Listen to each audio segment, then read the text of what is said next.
I'm gonna do an interview with Senator De Lima possibly next week siguro. And I want to ask a couple of real questions to her and some really tough questions. I hope she's willing to answer some tough questions eh. Pero yung nakita ko talagang pagkakaiba dito no, is that this one really gave the victims an opportunity to speak out. Unlike yung BS na nangyayari sa Senate na parang na double jeopardy pa yung mga biktima eh. Na biktima na nga ni Duterte, pinaharap pa kay Duterte at kay Bato para pagmura-murahin lang ni Bato to question their credibility and to try to destroy their integrity. Grabe talaga, yun ang pinaka nakaka-bad trip. Yung ito na nga yung mga may gumawa sa akin ng mga may kasalanan sa akin at pamilya ko at ako pa yung parang kina-question nila. Wow naman. Pero You know, ganyan so talaga sila, di ba? Victim blaming. Ever since, victim yes. blaming. May kabastusan silang sasabihin, tapos kung magalit ka, kasalanan pa. Oh, bakit mo ginagawa ng malaking issue yan? Talaga gaslighting ang ginagawa ng mga walang yan ever since naman. Eh. So, maganda na, ano, na booking sila. Pero anong read mo doon kay Senator De Lima, yung intervention? Although it came towards the end, medyo papuntang 1 a.m. na yata tayo noon eh. Oo. Yung sorry, are you referring to the Quadcom or are you referring to the Yeah, Senate? Quadcom.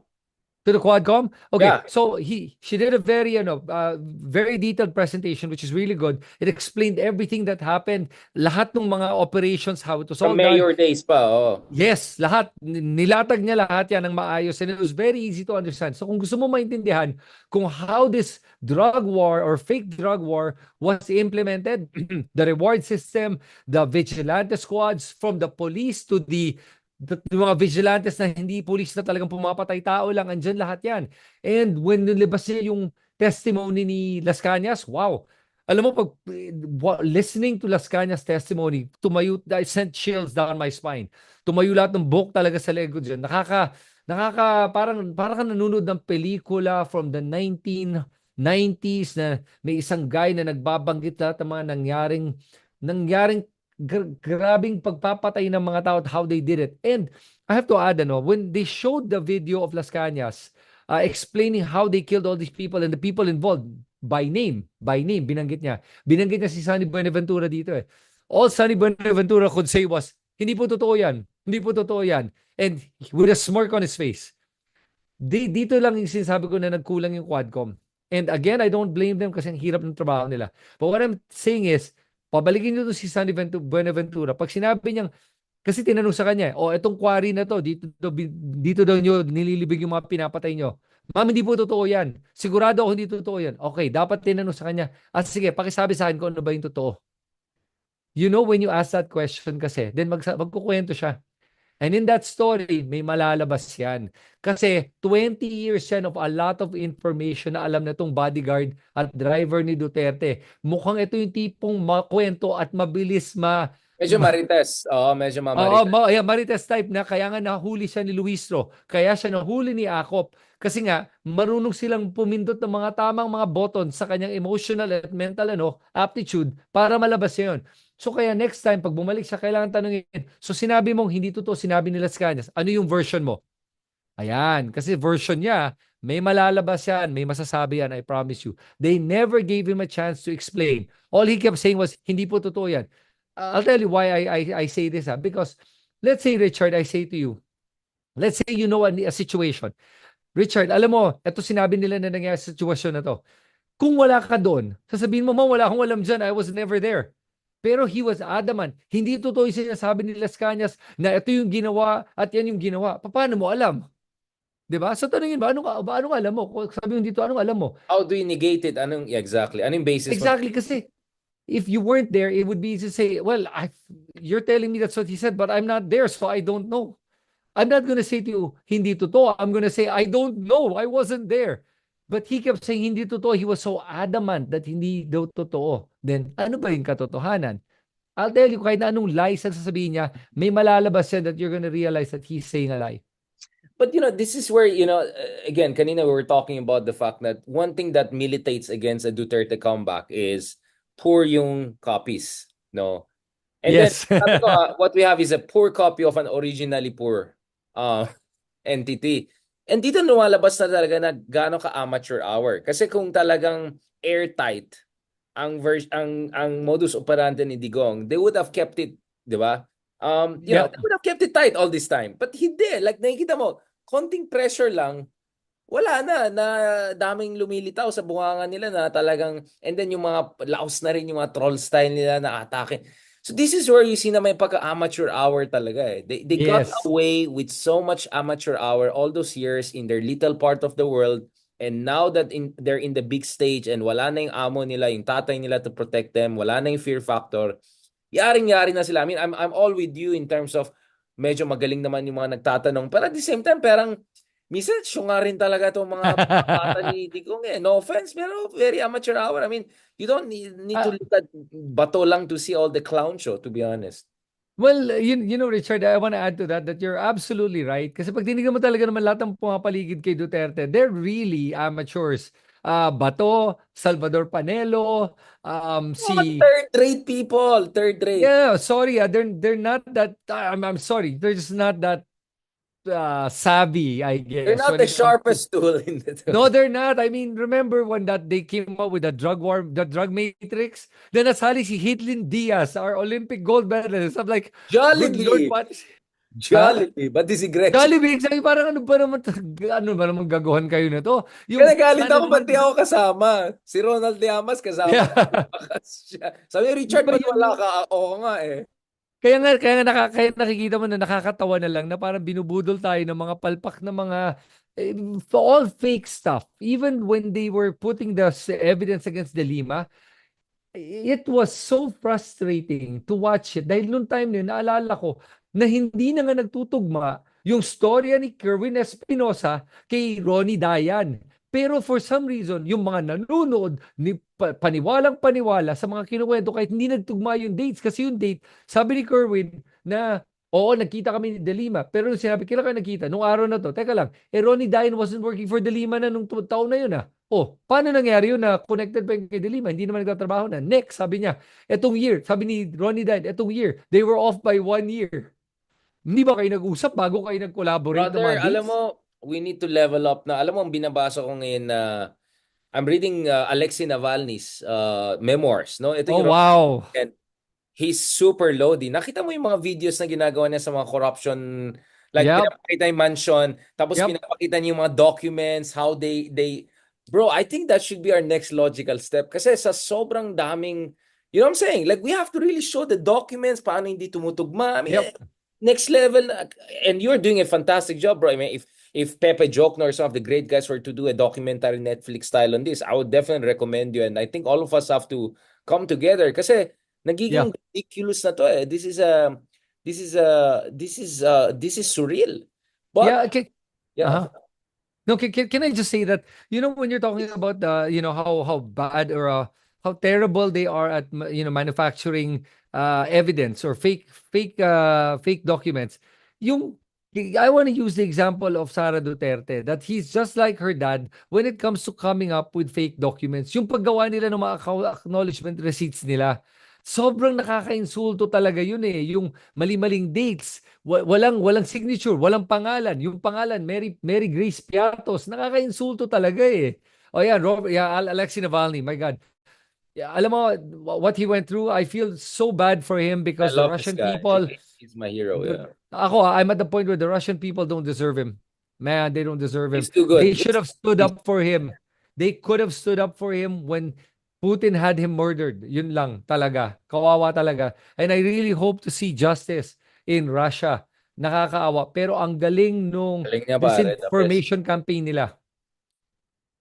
This guy, So, grabe. I mean, imagine yung pinatay na nga, bumalik pa rin, di ba? Para yep. lang mag-serve sa kanyang bansa. Ibang klase ito. I mean, and there's Nemestov, another one assassinated. Grabe rin yung Russia eh. Solid din yung mga netizens nila. I mean, this guy was a vlogger basically. You know, a Yes. real estate corporate lawyer turned into a private investigator. Next thing you know, he has his blog. Eventually, bro, we have to do something like that. Create our own anti-corruption foundation. Really, like, bring production together. Like, there's so much materials. Yes. Yes, there is. I So, mean, you are doing fantastic now by just showing how fantastical itong mga nonsense na mga digong, mga team nila, grabe. Kaya nga bro, sa akin ganito eh. Actually, nadidepress ako the more we say gaano ka amateur hour ang mga Dutertes. Because, I mean, I look at Navalny when he makes fun of Putin and all, but I compare Putin's operation level to Digong's operation level. yes. And then, natatalo pa rin tayo sa kanila. That's actually bad judgment on us. as a On Filipinos democracy. in general, yeah. Yeah, bro, that it just says how easy we are to be budul. Na kung third-rate scammers like these Okay. people are getting away, that tells you we are so weak. We're so weak as a Okay. democracy, bro. Okay, I'll come to the defense in this one. Richard, kasi I want you to remember that this all started when? What year? Would you remember? 2015. The rise of social media, the rise of fake news. Duterte was the first to capitalize on fake news using troll armies. As a No, no, matter no, of no, fact, no, no, no, confirmed no, yan. no, no. It was my people, Solid North. YouTube, Oh, yung Yellow Monkey, Cage Monkey ba yan? Yung mga pro-Marcos stuff? Bro, they have been on YouTube since 2010, 11.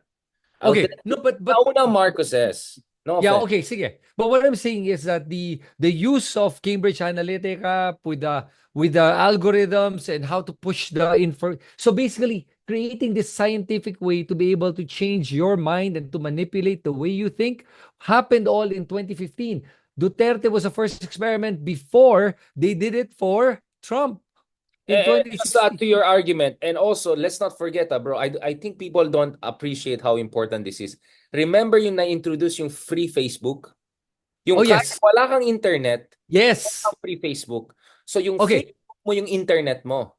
Kaya ang dali manipulate yung Facebook noon kasi wala nang paano mo i-fact check, 'di ba? Kasi wala ka naman internet eh. Tama ka. Yun yung isa sa pinaka na manipulate ng mga Dutertes, yung free Facebook without internet. Kasi karamihan nating kababayan, they cannot afford. It's too expensive. Ako nga, most of the time, wala ako rin internet na prepaid. So I agree with you on that level. Absolutely. Yeah, and okay, and guess what? There was a level up to that. After Facebook, what was next? Free TikTok. Bro, Oh, 100%. wow. 100%. Free TikTok was worse because TikTok, they really proliferated with so much fake news and walang counterpoint. And doon nagpunta yung mga trolls. So yung mga tao nanonood, tingin nila, ang daming sumusuporta sa view na to. So, yun na nga, yun na nga, Pied Piper leading all the blind mice. Ayan na nangyari, sunod-sunuran ng mga tao without understanding. But this is where what I'm about to say in defense of the nabubudol ng mga Pilipino. Ito na yon. Ngayon, hindi na tayo nabubudol kasi naintindihan na natin na may fake news, naintindihan na natin na maraming propaganda, naintindihan na natin na hindi natin dapat paniniwalaan ang lahat na nakikita natin at hindi lang yon. Ngayon kasi hindi na tayo takot magsalita. So ngayon, pag nakikita mo yung mga comment sections ng kahit na mga supporters ni Duterte at mga trolls, marami nang nagpo-push back. And I want to congratulate all the people watching kasi kayo ang rason kung bakit hindi na kumakalat ang fake news. Dahil sa inyo, pag tinignan mo yung mga trolls, may sabihin mali, kinokontra nyo. Yun yung tama. Na kahit yung mga trolls, nasa-stress na sobra dahil sobrang daming kumukontra sa kanila, na at least kung babayaran sila ganyan kalaki, di ba? Dapat mas stress talaga sila dahil yun ang kailangan, yun ang binabayaran sa inyo para makuha nyo lahat ng stress na yan para sumuko kayo. Yun ang tama na nangyari. Yun ang pinagkaiba ngayon kumpara nung Saka dumami na 2016. rin tayo. And by the way, hindi ko I don't blame the voters. Ako is very adamant ako dun sa issue na don't blame the voters. I'm blaming us, meaning people who are supposed to be on the good side of history, whether mga statesmen, opinion makers, journalists. Ako, isa sa mas regrets ko is sana ginagawa natin ito 6, 7, 8 years ago, right? Sana Yep. ginawa natin ito at least 4 or 5 years ago. Sana hindi ako nagsimula nung 2021, 2022 lang, di ba? How I wish I started this earlier. Kasi I was still under this illusion na basta andun kami sa mga top newspapers, top TV, whatever. Sapat yan. Obviously, hindi siya sapat. So, I'm very glad that we're doing this. And I think, kasi ano yun, nag-feed off di ba? May ano yun, Yes. back loop yan Kung may mga matitinong vloggers na inspire yung mga matitinong tao, kung inspire yung matitinong tao, na mas inspire yung matitinong vloggers, and then you keep on building momentum. Di ba? Yun ang nangyari ngayon. So you're right. At least we're learning. We're adjusting. My strategic learning. Yep. And not only that, Richard, I have to say that yes, you're right. This only happened in 2022. My channel only blew up in 2022. Christian Esguerra's channel only blew up in 2022. All of us, it only started in 2022. I've been speaking about this since 2018. Funny, I saw a video I did in 2018 for the 2019 elections, if I'm not mistaken. Midterm elections for senator. I remember I Well, watched it. bro, you were Akala not ko it doing was... consistent on politics You were more doing No. more lifestyle coaching Bitcoin. Yes. Kasi you have to be consistent. So lahat tayo, I'll say this. I think in fairness, Christian Esquera also deserves all the credit kasi siya yung pinaka-professional sa atin lahat, diba? Yes. Online. Let's be honest. Yeah. We have all of our day jobs and all, but in fairness to Christian, he's the one who really professionalized this. So he's setting setting the standard. So I'm just from the bottom of my heart, thank you kay paring Christian for doing that. So you're absolutely right. Momentum din yan eh. But I don't know. Kasi ako parang frustration ko is, yun ang sinasabi ni Mark Gamboa eh, na we abandon the field to the enemy essentially for all those years from 2010 Yes. onwards. So medyo bawi time tayo. And you're right, TikTok is actually the next big one. Kasama ko kahapon, yung isang araw lang si Ellie Soriano ba yung pangalan niya? Yung vlogger, TikToker na Yes. Magaling yun. So, magaling yan. So I'm thinking we'll do also collaborations with him. I think we have to be active also on TikTok. We cannot abandon it. Ako kasi because nasa-censor yung mga West Philippine Sea stuff ko, nagalit ako, inaaway ko sila. But no choice eh. I mean, while it's there, we have to fight the good fight. So salamat din sa mga supporters natin. Kahit papaano, napansin ko yung mga short videos natin, at least nakaka 100, 200,000 views na rin on TikTok. So there's something na hindi kailangan maghubad ako or magsayaw ako or mag-sexy dance. That gives me hope. That gives me hope. Not that I cannot do, good sexy dance, but I'm just saying. Yeah. Bro, you Actually, were telling, yeah. yeah, no, I was gonna mention two things pala, by the way. And yung isa pa lang, I forgot to mention that I would love to remind everyone was Percy Lapid. Percy Lapid was one of the first voices na walang takot na nagsasabi at naglalabas ng lahat ng mga katiwalian. And he was really hitting the nerves of all the corrupt. Kaya siya napatay. Because he was saying stuff na nobody would talk about. He was revealing stuff that people were afraid to say from sources that were very credible. Kaya talagang 100%. I really want to give 100%. credit to him. So yun yung isa. Next, I want to talk si Christian naman. I was with Christian last weekend lang eh. We were together for a How little dare Christmas. you together not inviting I me? know, no. Just No, kidding. it was a little Christmas project lang. Pero I'll get you nga part of that because it's quite interesting. First time I got to talk to him eh. Pero I thought about this when after I met with him. I said, si Christian, he does live streaming every day consistently at I don't know 8 o'clock, 8:30, whatever time. Consistent every day. Profession. He's essentially doing what he used to be doing in the ANC. Yung Yes. quality level, professionalism, production. Yeah. So this is I'll tell you what my interesting take on this. He used to be the ANC anchor, di ba? And I remembered watching him as an ANC anchor. And I always remembered watching him and saying, but this guy, they're just reading off a script. Wala. Pero I know they have a lot of opinions, pero hindi nila sinasabi. And then, Faith jumped in. You know how Faith jumped in? When Duterte closed ABS-CBN, he lost his job. What happened after that? He started his YouTube channel. And then, that became Duterte's undoing because vloggers like Christian, now, like us, ayan na, naglabasa na. And that's why now he does it. And kudos to him because he makes more money now than what ANC could ever pay him. Diba? Congratulations. Kung ng pera, baka maano tayo ng mga patay gutom na vloggers. Basta ako nagbabayad ng buwis ko dito sa mga but, finding out pag may narinig ako mga But remember, maraming mga nagsasabi dyan ng mga trolls na, bayaran ka naman eh. Alam mo, I wish nga bayaran ako sa totoo lang eh. Kasi, wouldn't it be nice if you're just sponsored like the way some of the trolls are? Yung they get paid what? Like 500,000 to 1 million a month or 2 million? I know comedians who get like paid 1 million for just some performance in some barangay. So I think we are all underpaid, whether the bayaran ones and the not bayaran ones. But may nakita ko isang patay gutom ng bayaran na vlogger. Sabi niya kailangan din na magpa-lifestyle check yung mga public officials na. Sabi ko sana ma-lifestyle check sila kung galing sa China yung pera nila, ibang usapan yan. But going back to this, so what you're saying, because the whole point of this discussion was, can it also happen here? The comeback of Trump, right? So we're circling back to the initial point. That was my column this week on Philippine Daily Inquirer. After Trump, is a Duterte comeback possible? So essentially, yun yung argument. So I think what we have kind of agreed on is there are many weaknesses that Duterte has compared to Trump. He doesn't have the Republican serious machinery. He doesn't have the showman skill. He's much more aged. It's not him running again. It's Sara. And all of this, drug killings and all. Na wala naman kay Trump. In fairness naman, he never did anything like that. And hopefully nothing crazy in the next 4 years. So going back to this, you're overall optimistic or cautiously optimistic that there's enough for us to make sure that there will not be a Duterte comeback in 2028? Is that essentially, obviously everyone has to do their assignment, right? Including BBM and Quadcom and Yep. DOJ and ICC. But if you were to hazard a prognostication, you are cautiously optimistic na it looks like the Duterte fever may have broken for good. Yes. So it'll come down to this. Two things that we mentioned. Number one, on the current administration side, they can't drop the ball. They gotta be literally on the ball. They're doing the right things right now. At maganda yung ginagawa nila that it's coming from all sides with different heads. So it's attacking as a team. Hindi lang isang bumabanat. It's coming in from all sides and it's attacking from all angles. From drugs, to corruption, to mga EJKs, to West Philippine Sea, to Church. So all issues are being attacked on all sides. That's brilliant how they did that.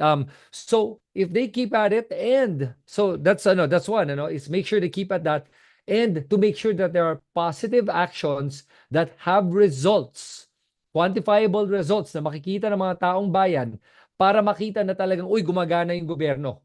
Yun ang importante. So the John Vic Remulla Malacanang press con kanina was really good. If they can fulfill that at mapakita nila yung resulta ng action na ginagawa nila, tataas lalo ang approval rating ni BBM for that. And if they keep at that, right, on that trajectory, they should be well off to be able to, whether they're going to field a candidate or another opposition candidate comes in, mananalo yun. Next, the other side of it, they have to make sure they keep hammering on key points that show how bad the Dutertes were for the Philippines, which is a fact naman eh. It's not hard to prove that. You just have to show yung mga Horrible kapalpagan. people, horrible people, horrible people. Sorry, talagang they are like, listen, ganito lang kasimple yan ha. Sara Duterte never defended, excuse me, Fiona, never defended her budget. Never defended how she mismanaged the confidential fund. She just keeps saying it's political. It's only political kung wala kang ginawang mali at hinahabol ka ng gobyerno natin. Pag may nagawa kang mali, ikaw may kasalanan kung bakit ka ngayon naiimbestigahan. So yun. And then the last part of this is the other side of it. Then depends on what the Dutertes do. I know that they're trying to do what they can. For example, change the narrative. What is the prevailing storyline today? Yan. So that's when Sara blurts out some stupid thing na itatapon yung katawan ni Marcos and then becomes the narrative. So that's why kaya tinatanong ng mga netizens sa akin why I don't comment about those things because I don't want that to be the storyline. Kasi that means sinusundan mo yung gusto nilang pag-usapan. Let's talk about the confidential funds. Yan ang iniiwasan niya. Yan ang pag-usapan. Don't allow them to dictate what is the story of the day. And that's where magaling sila. Magbe-blurt out sila ng something stupid. React tayong lahat. Ayan na. It becomes the headline. When the headline should be, what is the problem? Confidential funds is a problem. Corruption is a problem. Yan ang pag-usapan natin. So always, don't react to everything they say. Sometimes ignoring them is a good thing. Sumagot na lang kayo sa comment, pero wag natin palakihin yung issue. Wag ka magre-repost, sumagot ka lang sa mga trolls, banatan mo lang sila doon, pero wag mong i-repost yung mga sinasabi niya. Yan ang labanan. So, that's how it's going to be. Now, if, for example, Sara is able to create the narrative and create the talking points, anything is possible. Not only that, add ko lang, like yung isa pa, yung hair follicle test. Pinipilit talaga ni Pulong, hair follicle test tayo para mapakita kung sino matino. Hey, listen, I don't care how many hair follicle tests you're doing. Most of these people don't do drugs. Pag-usapan natin yung pagnakaw mo ng 51 billion ng DPWH flood control project at bakit baha pa sa Davao. Yan ang pag-usapan natin. BS tong mga hair follicle na to. They're trying Tsaka to move the pagtawanan narrative. mo, paano si Bato? Saan nila kunin? Oh, di ba? Yung mga ganyan eh. Like even Maharlika coming up with all these videos and talking points with Kathy Binag. Maharlika is still around? I mean, last year pa niya sinabi may polvoron. Exactly. Well, I mean, those yeah, clowns. wala. I'll tell you right now, they're basta hindi na kasing kahit na anong binubulgar nila, wala, nothing sticking right now.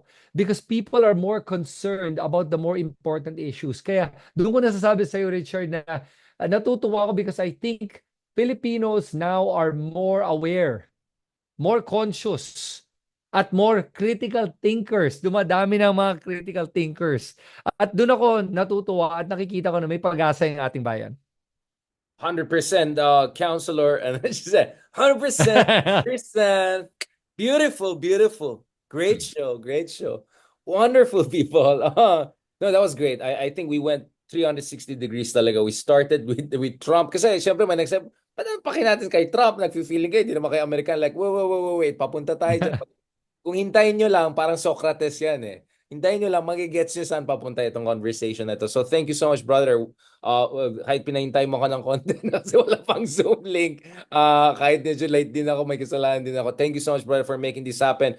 Apologies, I couldn't join kahapon because apparently the person we were supposed to interview for another podcast I'm doing US-based. So 9:30 p.m. here is just 8 a.m. doon. So unfortunately, I was not able to do this kahapon. So as we discussed, we're hoping that every Monday at least we do this, God willing, more regularly. So syempre idol natin si Esquera. So gusto natin set the tone, medyo regularize. So that's what, around 9 p.m. every Monday or so we'll try to do this. Also abangan yan, hopefully we'll be joined also with Professor Lisandro Claudio from Berkeley very shortly in the next 12 to 15 hours kung gising pa siya mamaya, to also discuss the US perspective dahil kapitbahay nila yung bahay nila Kamala Harris not long ago. So thank you so much, Christian. Thank you for your effort. Salamat sa energy mo, sa dedication mo. And as I said, I mean it. I mean, even when you're becoming, you're gonna, God willing, become a counselor, I hope tuloy-tuloy itong energy mo kasi we really need to do a Navalny kind of thing. Talagang pakita natin yung kababuyan na ginagawa sa ating bayan. Para hindi lang tayo mamulat, we will be talagang angered into action. I think yun na lang kulang na step eh. Matalino ng tao, medyo next step na lang kulang. Just show a little bit of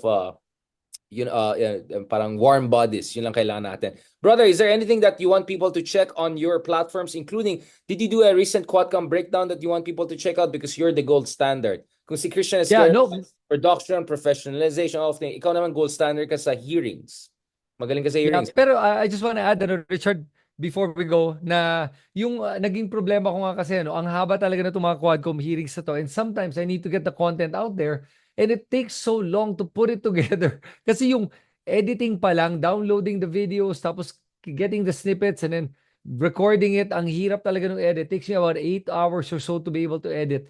And I just did part 1 of it. So these things are very important kasi at least dito, nakukwento ko na lang sa'yo. Although ang kulang lang natin is I don't get to show you some of the footage from the Quadcom hearings to prove the point and para makita nyo talaga what I'm talking yun about. dapat talaga, bro, di ba? Yun yung editing level. So maybe down the road, we should get a mini production team. Siguro kahit half volunteers or something. Because I think people can see from my eye bags, I'm already overstretched. I'm doing so much already. But thanks to you, brother. So I hope... Thank you.